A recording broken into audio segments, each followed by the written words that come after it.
me this pen. Today I'm going to teach you how to sell anything to anyone, anytime. Now, when it comes to selling, when it comes to closing, there's so many techniques and so many ways. Today, I'm going to share with you 3 powerful secrets that you can use to sell anything to anyone. The very first secret is this. How do you turn something that's a commodity? How do you sell a product? How do you sell a service in such a noisy marketplace? Number 1, understand this.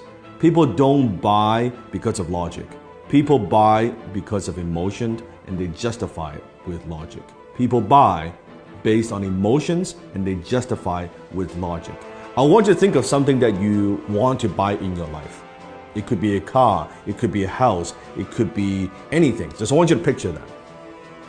Once you have that in your mind, I want you to ask yourself this question. Mont Blanc, John F. Kennedy, limited edition, exclusive pen, $800 pen. It's the same pen. It has the same functions. Story. When you add story to an item, suddenly when you add the John F. Kennedy, the president's story, attached to a brand, to a logo, it is 10 times more valuable. It is 100 times more valuable. It is 300 times more valuable, that particular pen. All because the story, he writes the same. A $2 pen you can write too. That's the difference. So think about what's the story? How can you inject stories into everything that you do? Maybe it's an origin story. How did you get started? Why do you do what you do? What about also stories of your customers? But I don't have a Tom Ford suit. He said, do me a favor, put this on. I said, all right. I put it on. He said, how do you feel? Well, it feels pretty good.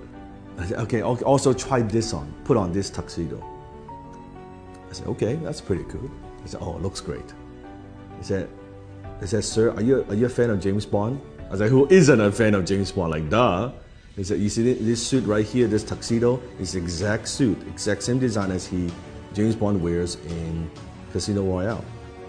You know the scene when he was gambling? I said, fuck, it looks good, right? And before you know it, I bought the damn fucking tuxedo, right? And it's a lot of money, costs a lot of money. And if you think about that, what am I buying? I'm buying the emotions. What I'm buying is this. I'm buying when I wear this tuxedo, I mean, I feel good. As a James Bond fan, I feel like James Bond. Even logically, I know this, of course, is not James Bond. I'm not James Bond. But emotionally, it takes me there. This is cool that I own, I wear the same tuxedo, the same fit, right? The same everything. And then he upsold me on the damn, like the shirt and the cufflink, the whole 9 yards, right? That's what I'm talking about.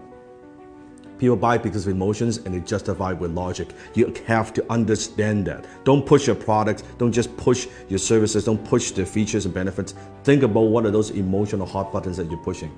Number 2, people don't buy their way into something. They buy their way out of something.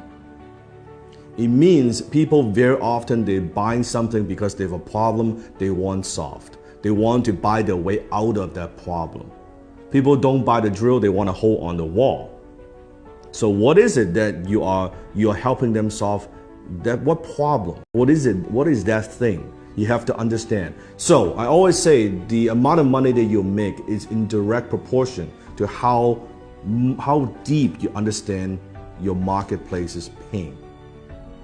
The amount of money you make is in direct proportion of how deep you go, how much you understand your marketplace's pain. So you have to understand what it is, what are the pains that people have, and how can you help them relieve some of that pain. So think about that. Number 3, people don't buy products and services, they buy stories.